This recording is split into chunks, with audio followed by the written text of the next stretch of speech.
Okay, so we're going to be putting some pieces of bright check around here, and the first thing that we're going to be doing is we're going to be cutting up the bright check. So I've got some smaller pieces here of the bright check, and we need to just cut them into even smaller pieces. So you do that by just taking the wire like that on your scissors and then cutting it. Okay, so you'll take the wire and cut it.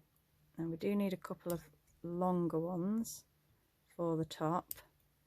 The reason why I put my finger on the top is to make sure they don't ping off everywhere, and I'm using this little lid to hold them in place and so they don't go rolling all over.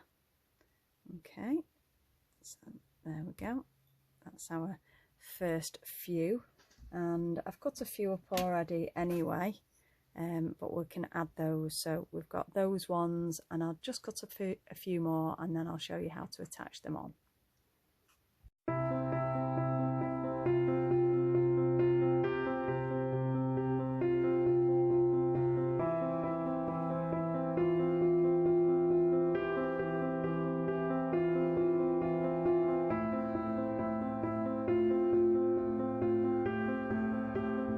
Okay, so we're going to be putting on our bright check now, and we're going to start off on this tip here. Okay, and we're going to start off with a longer piece, which is on our apex of our crown. So I'm just going to take one of the longer pieces here like that. Okay, so it's just on that needle there like that. Okay, and we just need to push that down. Now I'm going to tighten up this thread here, which you can see is very tight now.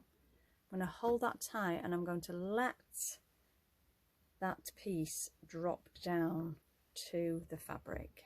Okay, so I'm going to hold that down in place just there, push it along to make sure that it's just perfectly where I need it to be, and then I'm going to take the needle down at the end of the bright check.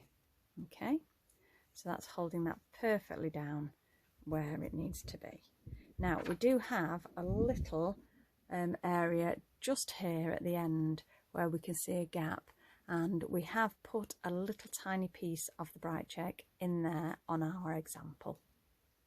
So I'm going to come up in that little area, and I'm going to just find a very small piece of bright check which I can use. So we've got some nice little pieces here. Got this one which is tiny, and again, every time we put a piece of bright check on, I will make sure that that thread is taut when it drops down. So we've got it on our needle now. Just going to make sure it goes down to our fabric like that. Okay, and then we're going to just sew it down in that little gap there.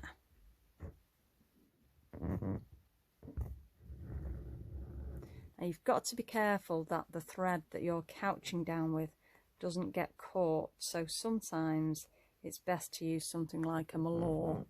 So I'm going to come up just here with my next one, maybe a little bit higher because it goes right into the apex there.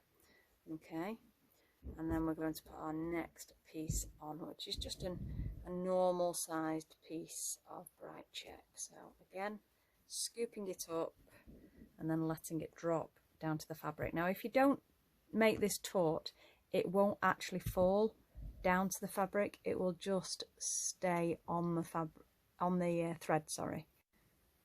Okay, so we're just going to bring that down to the fabric. Okay, now I'm going to show you what to do if you use something like a mallow. These are fairly close together, so this is quite a long area here that it's coming down in, so you need to make sure that you keep them fairly close together. So I'm just going to put on another piece of bright check. Okay, and then take it down to the fabric, and then because they've got little catchy bits, they can sometimes catch, so you can use your mallow to push it up to the end there and see where that needs to be, and then poke your thread down take your needle through the fabric, and then your thread will go down along with it, and you can use the mallow to just guide that thread down so that it doesn't catch on anything else. Okay, so I'll show you that again.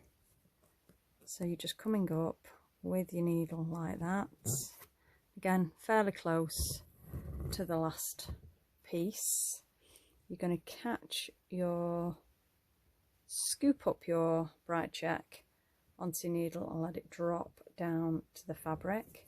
Okay, you can push it just there like that along with your mallow or your needle, and then I'm going to take that needle down through the fabric just there, and then with the mallow I'm going to hook that thread and then pull the needle down and pull the thread down through the fabric, holding on to the thread with the mallow so it acts as a guide and takes it down to the fabric.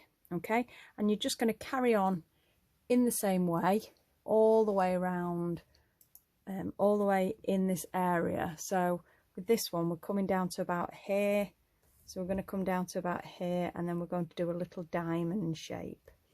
Okay, and you're just going to sew on those pieces in exactly the same way.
So I'm just on the very last one now, and you can see this is why it's a really good idea to use a mallow, so it can catch, the thread can catch on other bright check because it is quite catchy, and take it down to the fabric.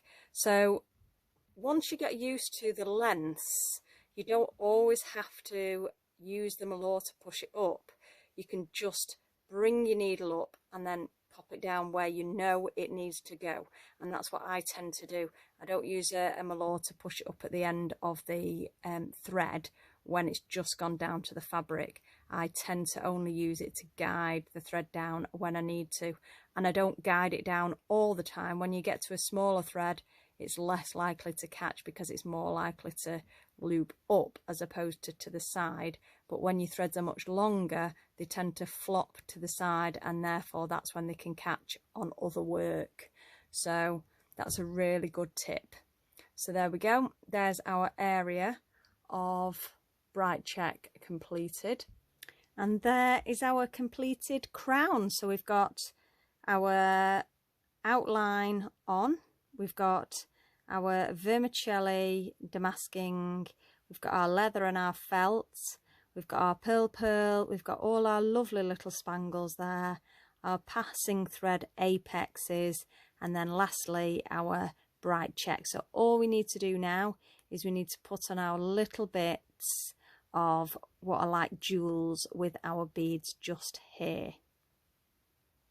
Okay, so this is the very last bit, and this is our jewels. We're going to be putting our jewels on now. So we need to just come up somewhere around this sort of area, because this is where our jewels are going to go. All right, so we're going to come up about here, and then we're going to take this area is blue. We've got green, blue, green, blue. So we've got sapphires and we've got emeralds on our crown. So we want to take 1, 2, 3, 4 and 5. Okay, so we're going to take those down and we're going to stitch down just almost where we came up. Okay, so we're going to just go like that, and we're going to form a nice little circle with our beads. Okay, I'm just going to hold that down to the surface, and I'm going to just put my needle in just there, slightly to the side.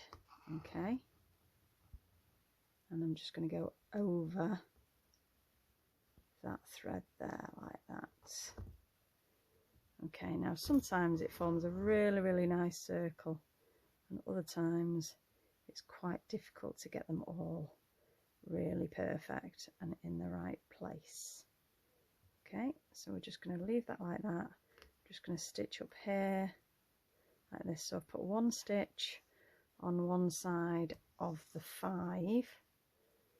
So on the bottom one of the 5 there, I'm going to put 1 stitch on this side. Okay,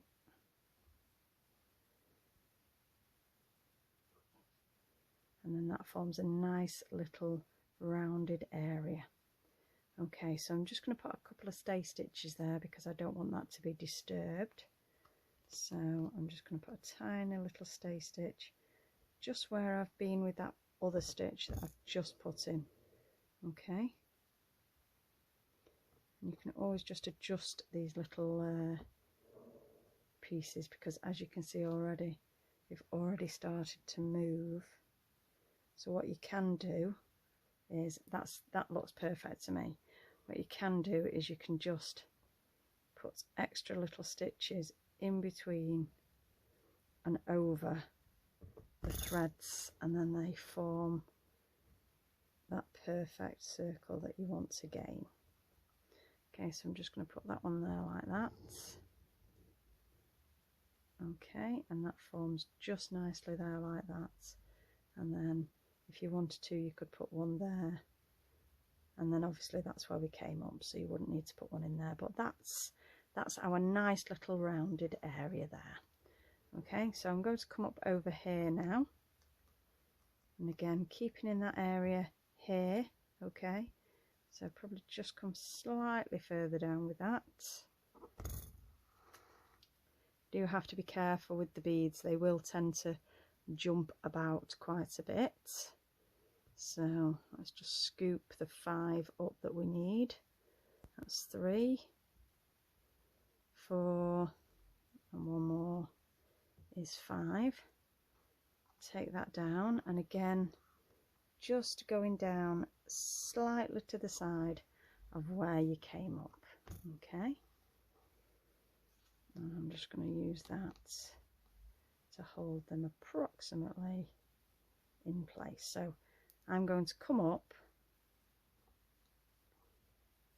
just at the bottom of that area, and this time instead of coming up on that right side, I'm going to come up on the left, on the left side, sorry. I'm going to come up on the right side.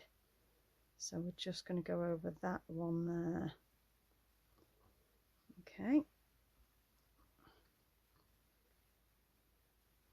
like that. So I'm just going to do this side now, and then I'm going to assess whether I need to do any more.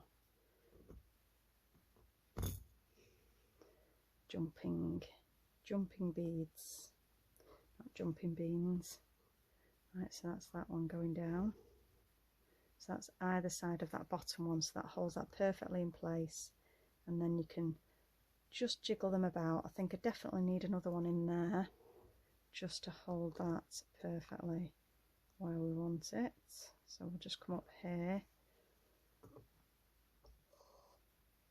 just going to go down just there with that one.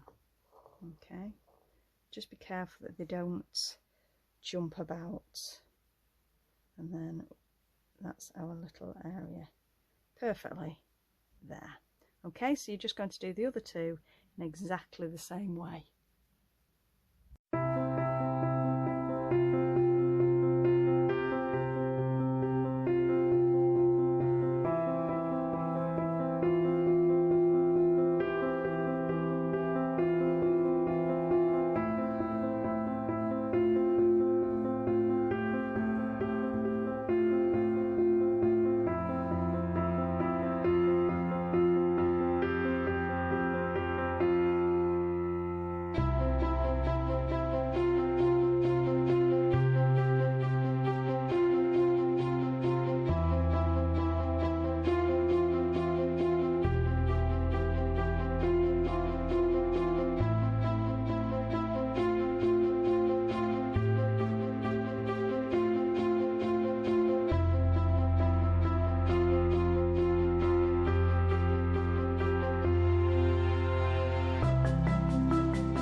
There we go.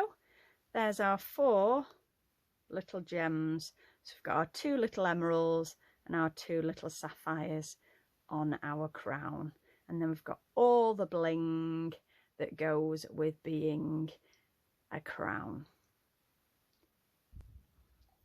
And there it is in all its beautiful glory there, with our spangles and our passing thread apexes and our blingy bright check There's nothing more blingy than a bit of bright check, but of course all the jewels in the crowns are absolutely fabulous and are always sparkling and beautiful. So there we go. I hope you've enjoyed our stitch along. Don't forget to like and subscribe to our channel, and we'll be posting many more. Enjoy.